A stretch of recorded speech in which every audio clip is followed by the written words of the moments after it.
If you're watching this, it's probably because you're in the market for an RS2 gimbal. The question is, do you go for the Pro combo? Well, I can tell you right now, because of this, you definitely should.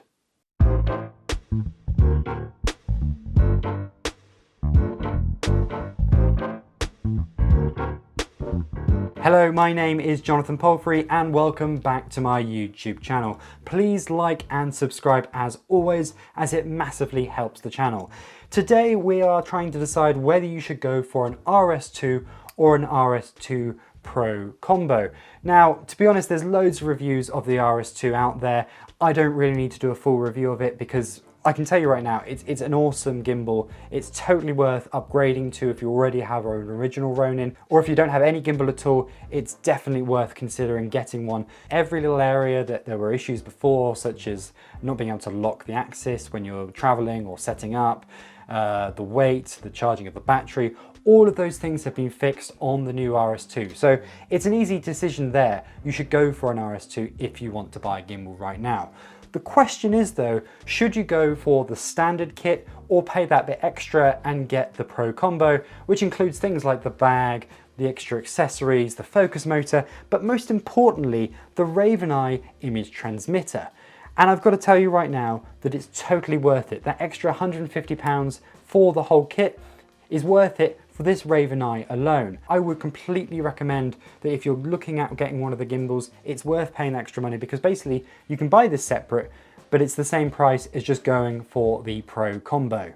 So what makes this so special? Well, it's just an image transmitter, and it's not the first one of these sort of HDMI to mobile phone, iPad transmitters that we've seen. There are quite a few on the market and from all different brands, and we've seen many reviews, and they all seem to sort of work in the same sort of way with the same sort of issues with all of them. However, after using this, and I've been using this on a shoot all this week where it was absolutely perfect, I've got to say I'm completely sold on using this all the time. What's great, although it's designed to be attached to the bottom of the RS2, it can also be used as a standalone device on your camera. It's just a case of putting it onto the hot shoe. It doesn't have any way of locking down on the hot shoe, and that's the one big issue I have with that.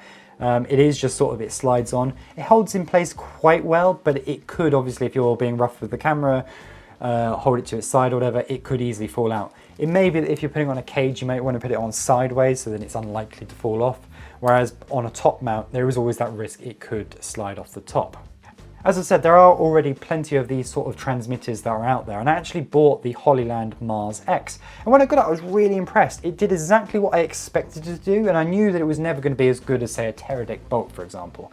But you know what? In terms of a quick, cheap, easy solution that you could allow someone to see the image on their phone or using an iPad or whatever, it did the job. So what is this device like to use? Well, first and foremost, it's really compact. And that is really nice that it's something so small you can just easily slip in the camera bag with or without your gimbal.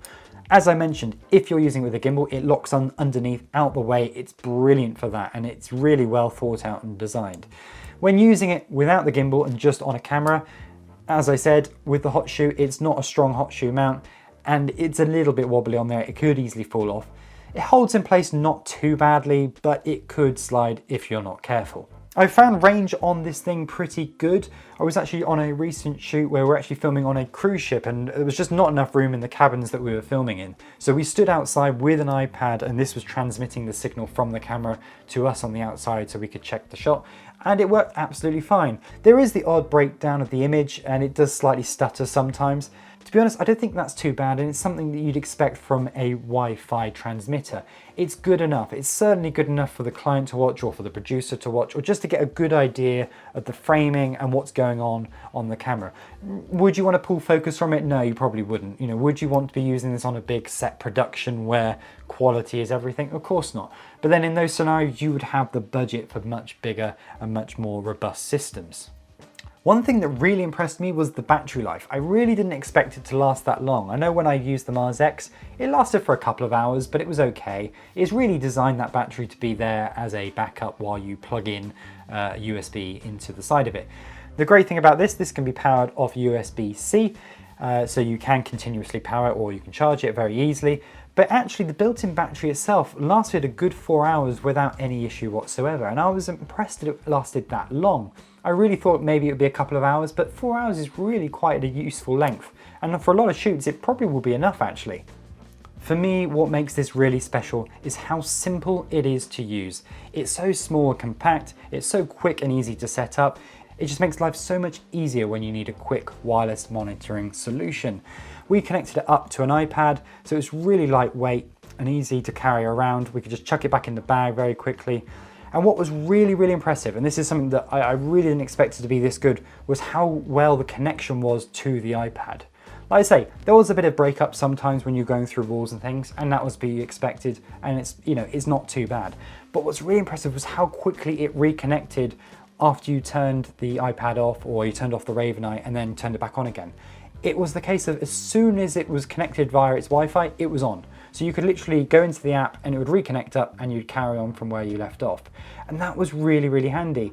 So there was not this kind of faff of trying to reconnect devices or waiting or going into settings to try and find the Wi-Fi of this again. It really was a case of just connecting it up and it just worked.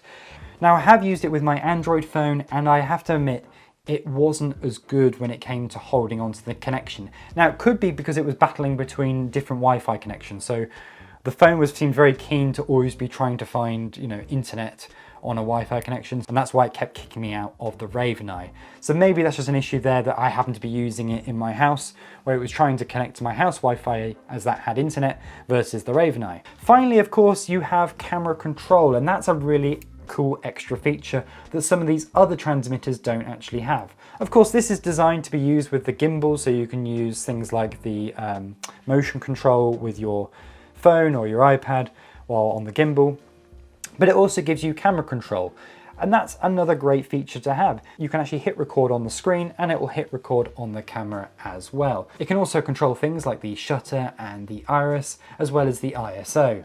A bit like the drones, you can also get it to record a proxy file actually onto your mobile device as well. When you hit record on the camera, it will also start recording the proxy on the mobile device as well. And that's really handy because then the director or the client has proxies that they can quickly look back on the iPad without actually having to interfere with the camera operation. There are also plenty of monitoring options in the app as well. Pretty much everything you'd expect to see from a proper production monitor. You've got things like your focus peaking, your false color, you've got markers in there, and plenty more. Pretty much everything you'd expect and want to use on a production monitor. So as you can see, I am very excited by this Raveneye. I think it's a really worthwhile addition if you're looking at buying an RS2. You will be using it far more than you realize. You'll be using it for pretty much everything, whether you're on the gimbal or not on the gimbal. It works so well when attached to the gimbal, obviously, because that's what it's designed to do, but don't dismiss it when you're not on a gimbal. I would always be using this now for pretty much every shoot we'll be doing, because it's just so quick and easy to use, and it's just such a handy way of giving you a nice large screen without a lot of faff. Thank you very much for watching this video, and I hope you have found this really useful if you're considering getting the RS2 gimbal. Please like and subscribe because it massively helps the channel, and I will see you next time. Goodbye.